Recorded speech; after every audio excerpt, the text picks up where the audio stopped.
Una sa ating mga balita ngayong hapon, naniniwala ang Philippine National Police o PNP na banta sa seguridad ng bansa ang nangyaring data breach sa passport system ng Department of Foreign Affairs o DFA. Samantala, isang fact-finding investigation naman ang isasagawa ng National Privacy Commission kaugnay sa nangyaring passport data breach. Ito ang balita ni Lea Ilagay.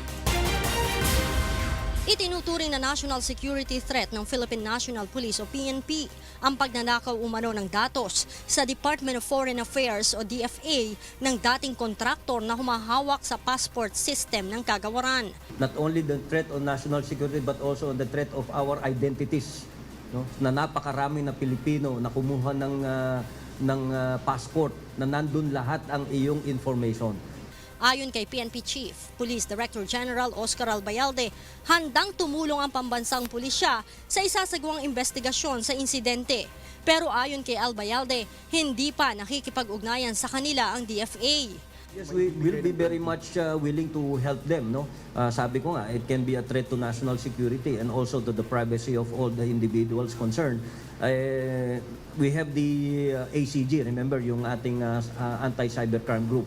No? And also we have the ITMS and DICTM natin na pwedeng tumulong.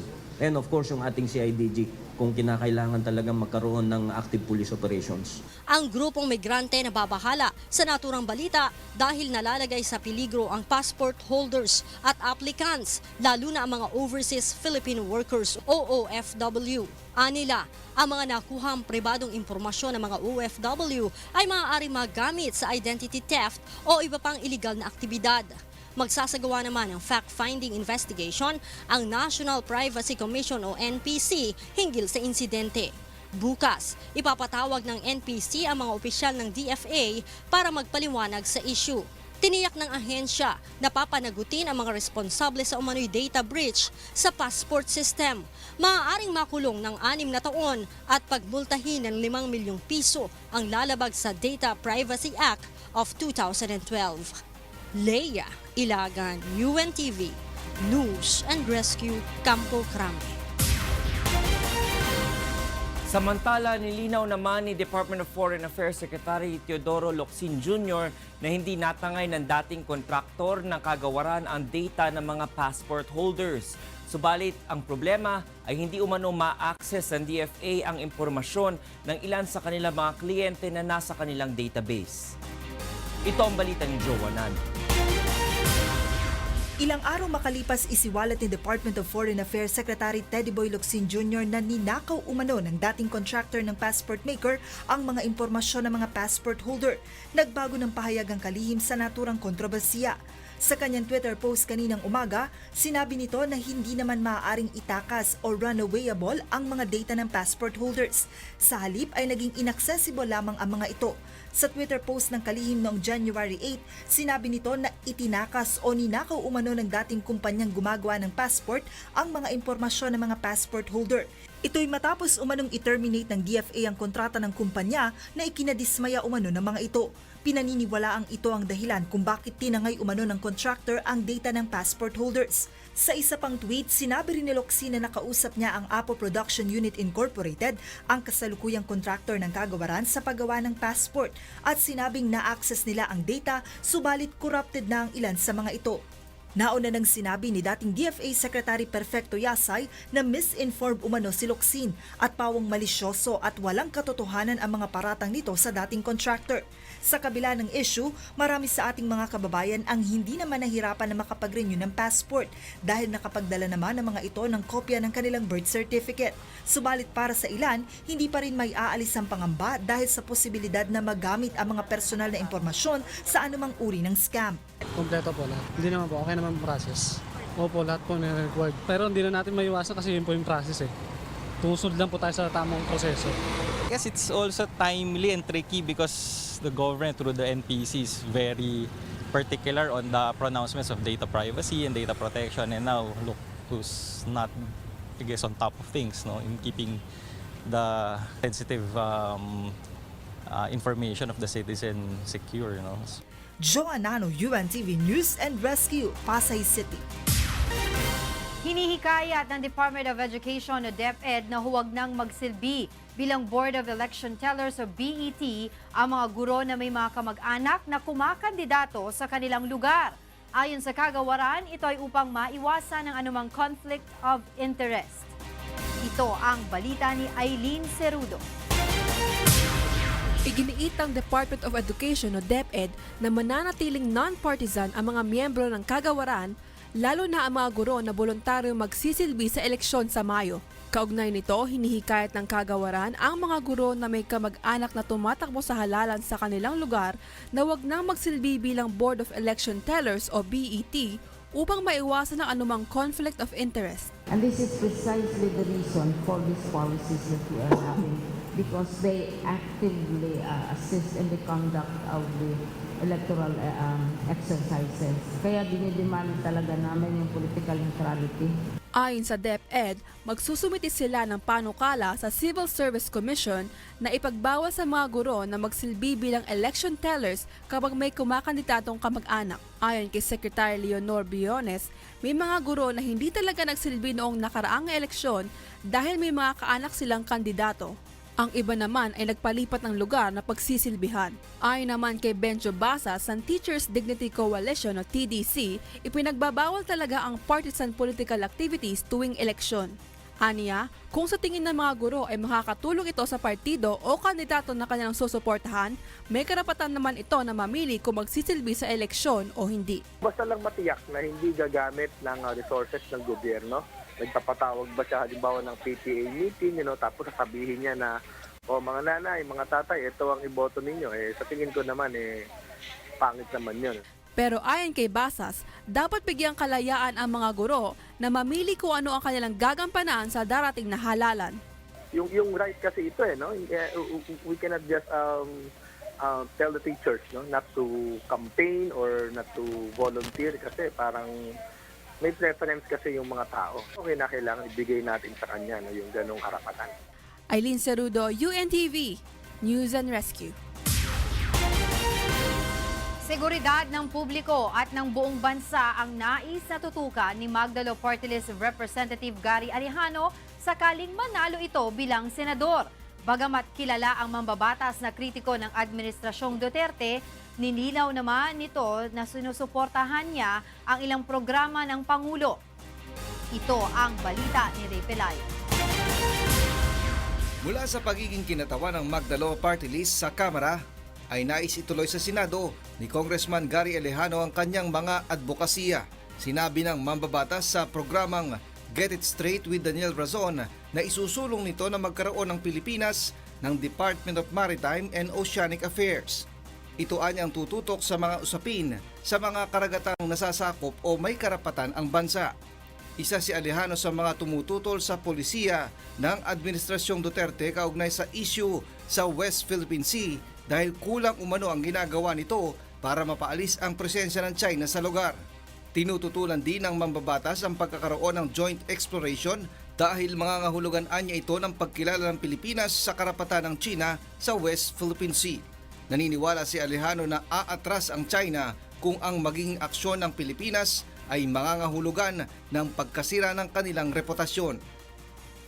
The moment na lalabas sa international community na ito palang China is rising irresponsibly, na bully siya at hindi sumusunod sa international law, sino pang gustong sumanib sa kanya? But it is obvious that they are actually not following yung international law for the reason na may desisyon ng tribunal.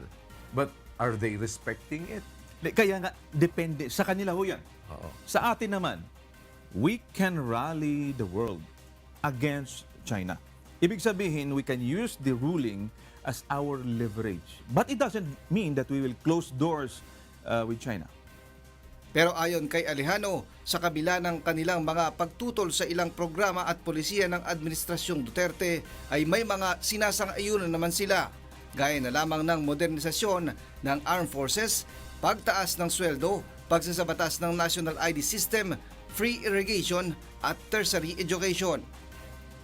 Ang nakaka-highlight palagi, parang ito, tutol na lang ng tutol, parang kontra na lang ng kontra. Oh. Kasi nangyari po ganito. Oo. Kung meron mang pupurihin sa ginagawa ng kasalukuyang administrasyon, kukunin yan doon sa kanyang kaalyado.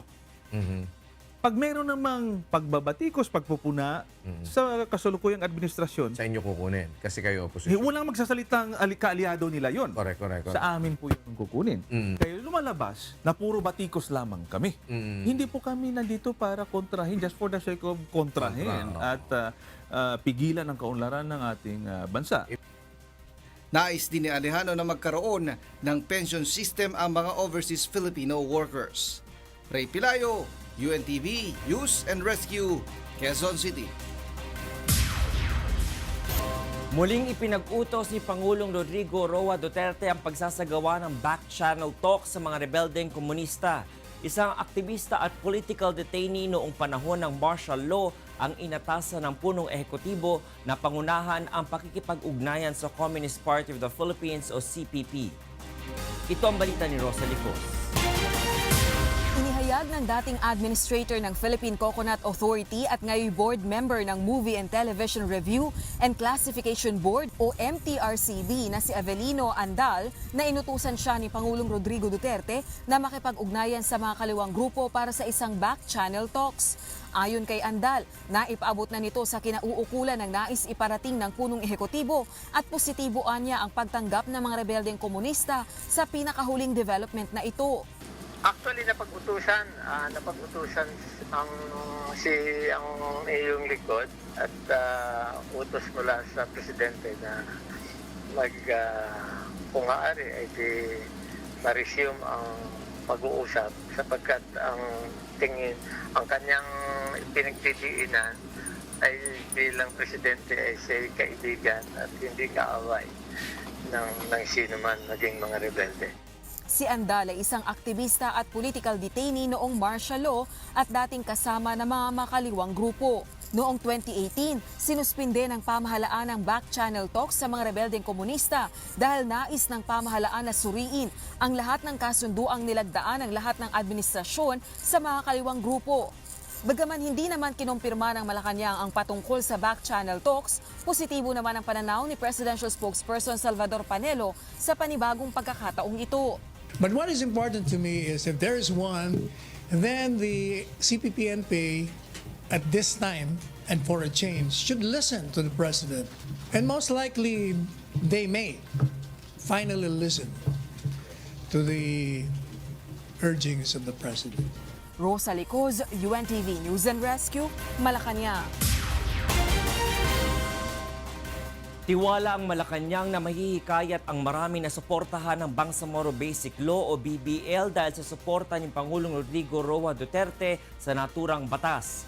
Pinabulaanan naman ng palasyo ang ulat na kulang ang pondo para sa BBL plebiscite. Nagbabalik si Rosa Licos.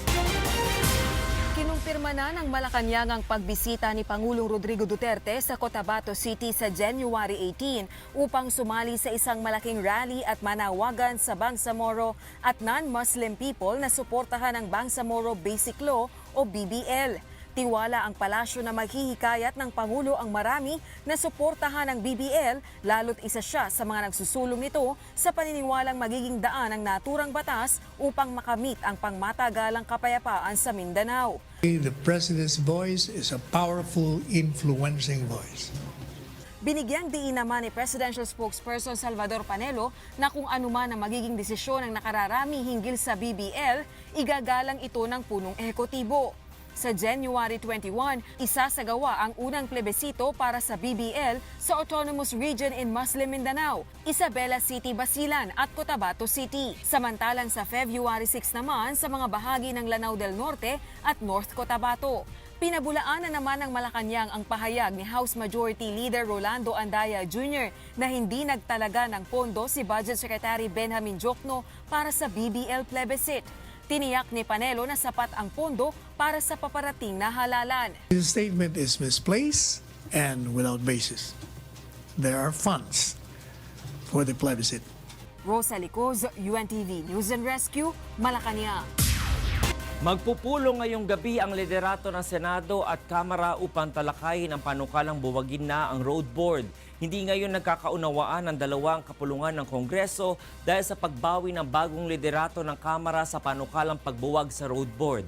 Sa pagpupulong, bibigyang diin ng Senado ang posisyon nito sa naturang panukala. To discuss with them what is the final version ba? Okay, so we have our ideas. I'm preparing already the bill, what it should look like. Isinusulong ang pagbuwag sa road board dahil talamak umano ang korupsyon sa ahensya at pinapanigan umano nito ang ilang politiko sa pagpapatupad ng mga proyekto. Inaasahan na ng Department of Labor and Employment o DOLE na may mga grupong muling maghain ng wage hike petition dahil sa pagpapatupad ng second tranche ng excise tax sa langis sa ilalim ng Tax Reform for Acceleration and Inclusion o TRAIN Law. Ayon kay Labor Secretary Sylvester Bello III, kasalukuyang nagpupulong ang mga regional directors ng kagawaran at ang pamunuan ng wage board kaugnay dito. Una nang sinabi ng Associated Labor Unions Trade Union Congress of the Philippines na posible silang maghain ng wage hike petition sa susunod na buwan. Normal yan normal yan.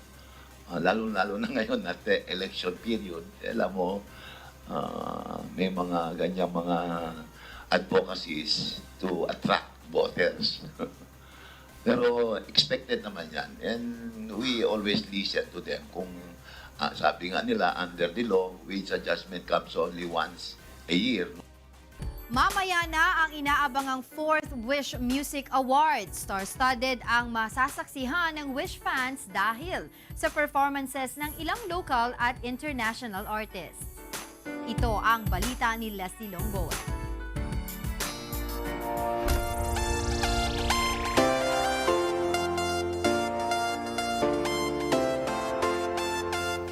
Mamaya na ang pinakaabangang biggest musical event ngayon taon, ang 2019 Wish Music Awards. Sa ika-4 nitong taon ay muling magbibigay ng pagkilala ang Wish 1075 sa talento ng mga local at international artists at itatanyag ang original Filipino music. Mahigit 80 mga artists na may mga kantang na i-release bilang Wish-clusive sa pamosong Wish Bus mula noong November 1, 2017 hanggang October 31, 2018 ang nominado sa iba't ibang kategorya. Bukod dito ay aabangan din ang world-class performances ng inyong mga paboritong artist. And we're truly breaking boundaries dahil ngayong taon, tampok sa WMA stage ang isang international artist, ang Danish pop soul act na si Lucas Graham. Si Graham ay kilala sa kanyang worldwide hit na 7 Years. Once I was 7 years old, my mama told me, go make yourself some friends or you'll be lonely. Kabilang din sa mga guest performer ang funk soul trio na Four of Spades, Asia's Phoenix Morissette at Asia's pop sweetheart Julianne San Jose. Tampok din ngayong taon ang WMA debut performance ni Moira at Queen of Soul Jaya, gayon din ang pagbabalik sa WMA stage ni na R&B heartthrob Jason D at Soul Supreme KZ Tandingan. Asahan din ang special number mula kay Glock 9, Shanty Dope, Looney at Ron Henley. At syempre, ang up-and-coming TNT Boys at The Wishfuls.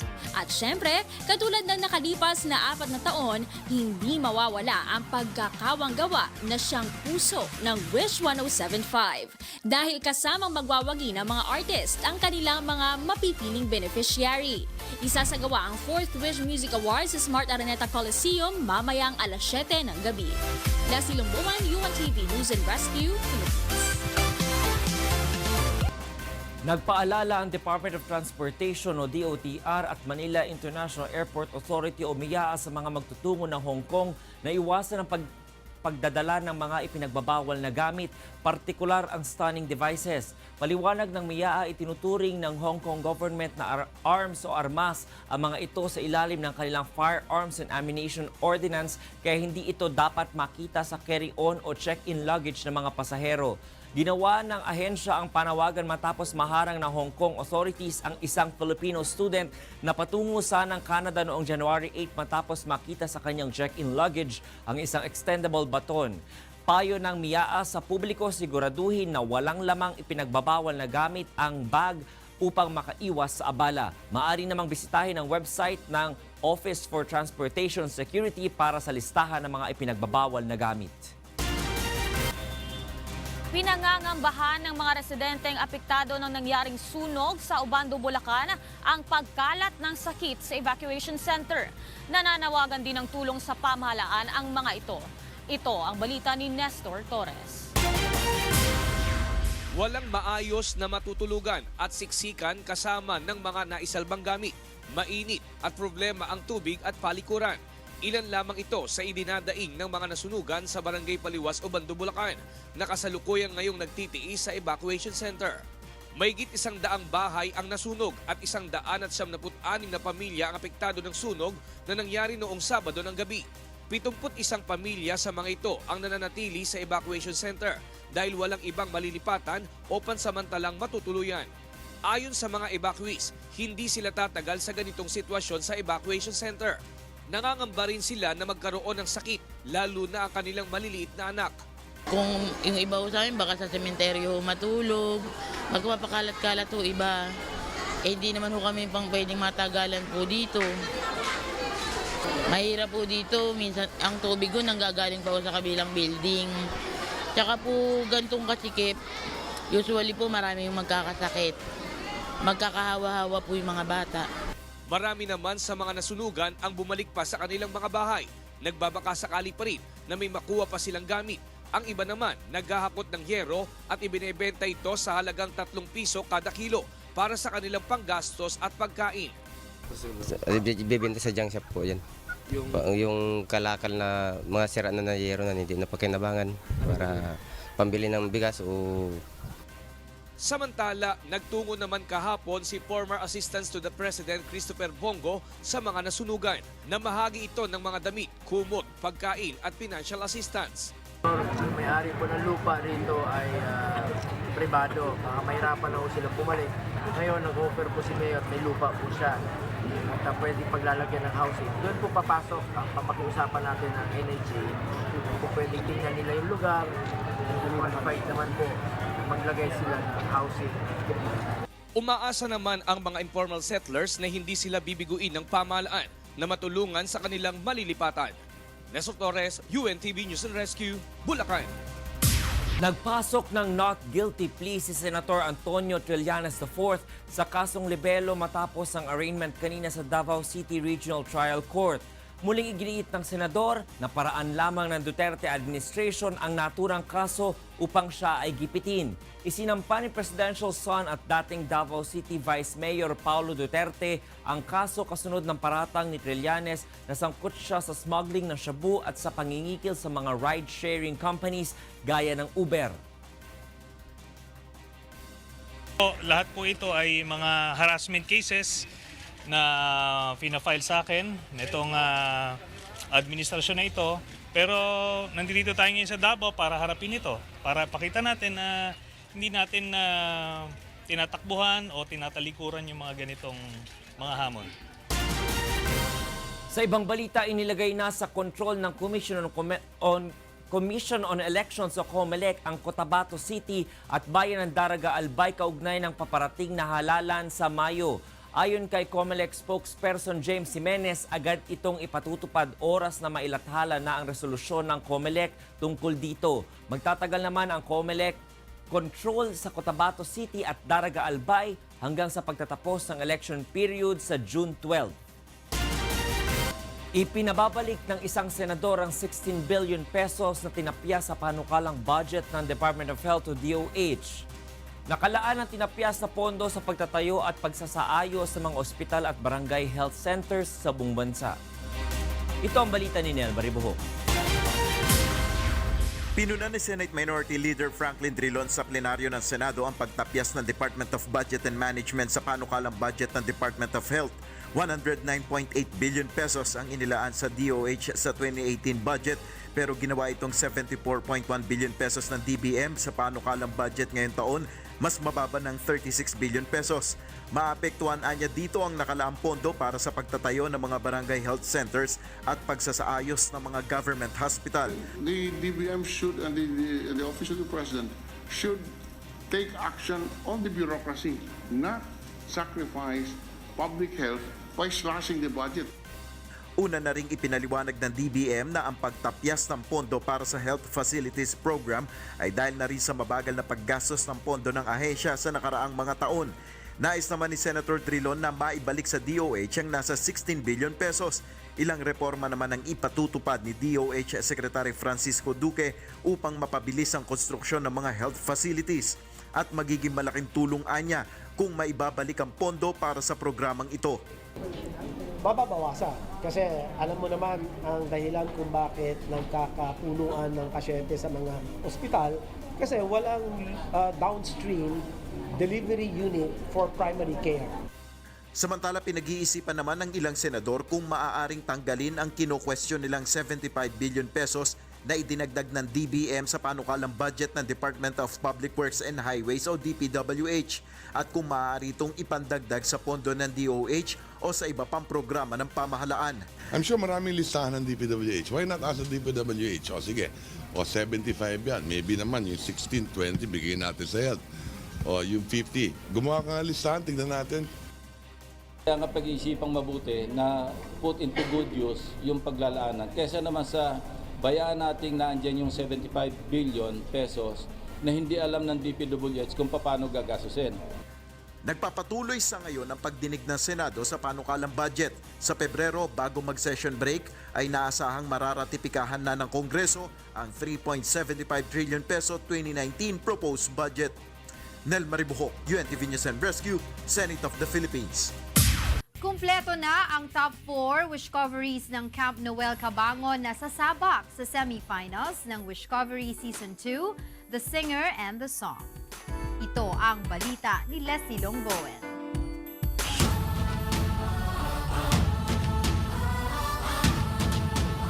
Nakapili na si Wishcoverer composer Noel Cabangon kung sino-sino sa kanyang kampo mula sa Panay Island ang pupunta sa Maynila upang makipagtagisan ng galing sa semifinals ng Wishcovery Season 2, The Singer and the Song.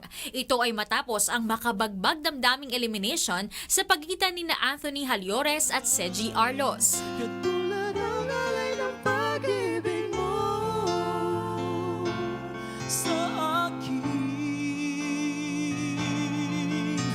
Ako sana muli ay patawarin. At Crystal Dumao at Marge Padilla. Ikaw ang nasa isip ko. Alaala mo sa akin ay gumugulo. Bakit di na lang bawiin ang ngapti sa aking puso? Sina Seji at Marge ang maswerteng napili ni Noel na mapabilang sa kanyang top 4 Wishcoveries. We had only little time para maka-get together sa isang kanta. Sabi ko, kanta na lang tayo ng good part. It's really surreal as in like, I'm getting goosebumps actually. Kasi yun nga, like I really never expected to get this far. Makakasama ni Seji at Marge, sina Rester Tendras at Tweety Salas. Ang Wishcovery Season 2 semifinals ay magpapasimula sa January 21. Leslie Longboan, UNTV News and Rescue, Philippines. Excited na ang mga fans para sa 4th Wish Music Awards mamayang alas 7 ng gabi sa Smart Araneta Coliseum. Alamin natin ang sitwasyon doon mula kay Monok Son live. Yes, Mon, go ahead. Yes, Angela.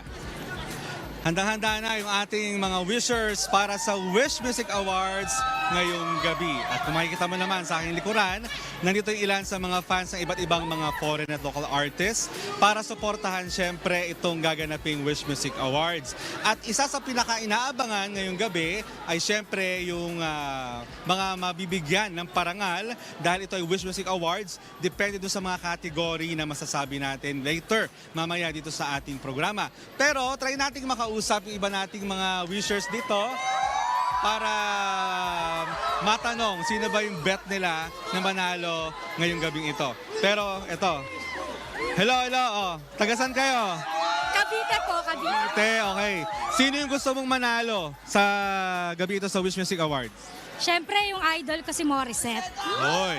Kasi si Morissette ay isa sa mga finalists para dun sa tinatawag nating Wish Music Artist of the Year. Ayan.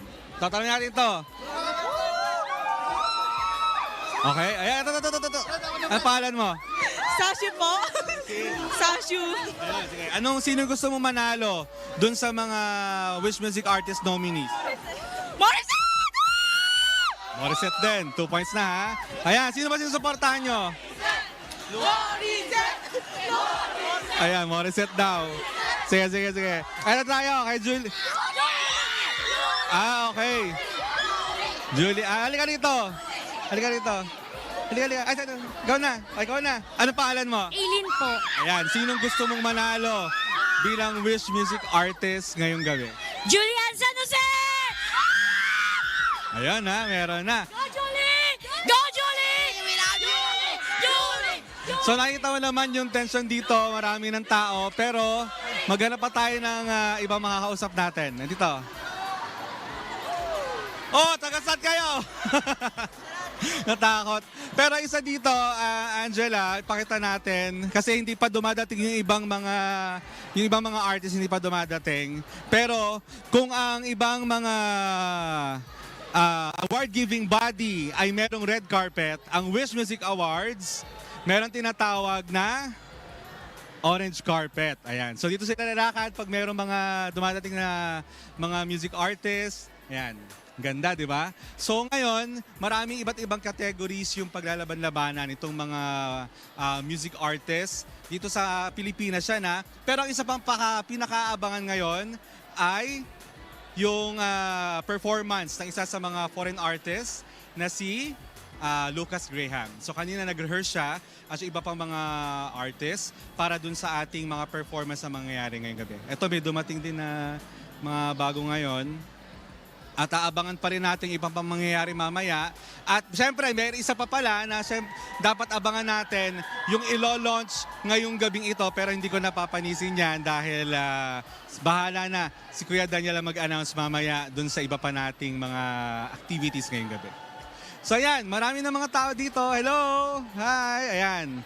So, pinapapasok ka sila kanina, maaga pa, may araw, may sikat pang araw kanina, mga bandang 4.